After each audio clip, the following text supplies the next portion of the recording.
Hello, my name is Nicholas. Now, some of you might know me as Saint Nicholas, and others might know me as Bishop Nicholas. But you can call me Nick. That's the name I like the most. Well, let me tell you a story. Long ago, in a far-off land, I was born. I was born to a mother and father, and you were too. And it was a good thing. And my father was very rich. He was a spice merchant. He brought spices from the Orient and spices from the North. And he was very, very wealthy and very, very smart.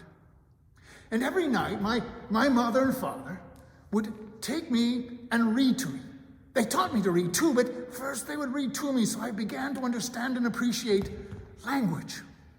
Now, their favorite stories, and the ones I liked, were about Jesus. And this is the time when we remember the birth of Jesus.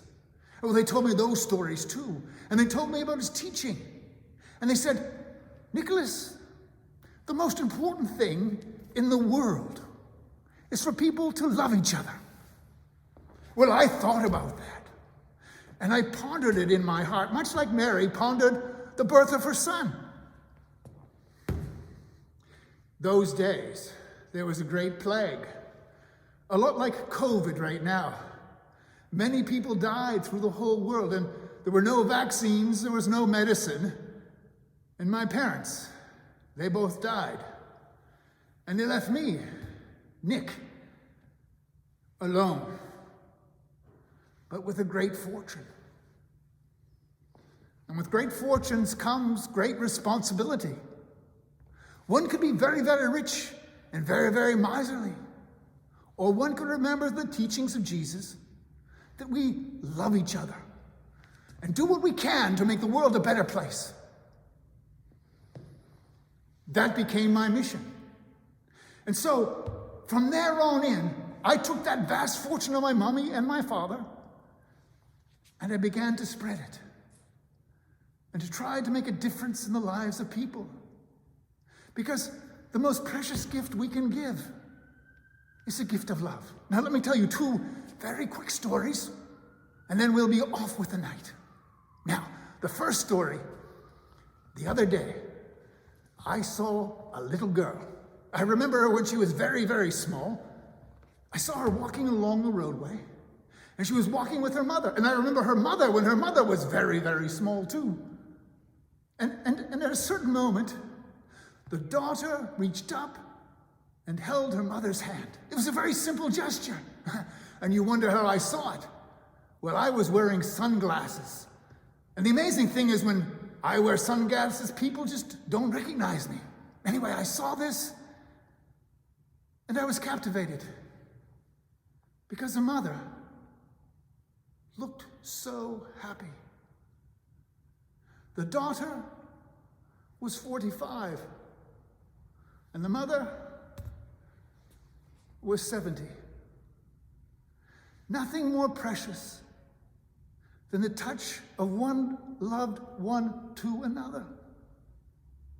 That is the love that God gave us when God came into the world. God touched us and took our hands and said, no matter how frightening the world can be, no matter how alone we are, God will take our hand.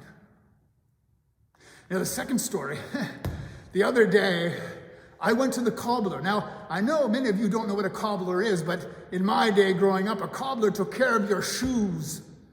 They fixed your shoes, and you wore the same pair of shoes for years and years and years, and every so often you went back to the cobbler. I guess they call them shoe repair people now. But I went to see the cobbler the other day, and I handed over my boots, and I've had those boots for 700 years. They've been repaired many, many times. And John, with his hands that were all stained from the various lotions and dyes he put on his boots, and the many boots he's worked on, took my boots, and he looked at them, he felt them and said, Nick, because that's what he calls me, he said, Nick, those are very good boots. And I said, they're made very good. because you take care of them. Now, what's the point of that story? We live in a world sometimes where everything is disposable. We throw things away. We throw friends away. We throw people away. And that's not what the world should be about. The cobblers teach us that we must mend, make things better. If things are broken, things should be fixed. Where people don't talk, they should begin conversation. That's what the cobbler teaches me. And so I always bring my boots back to my old friend John, who calls me Nick, just like he did when he was a little boy, and like he does now as an old man.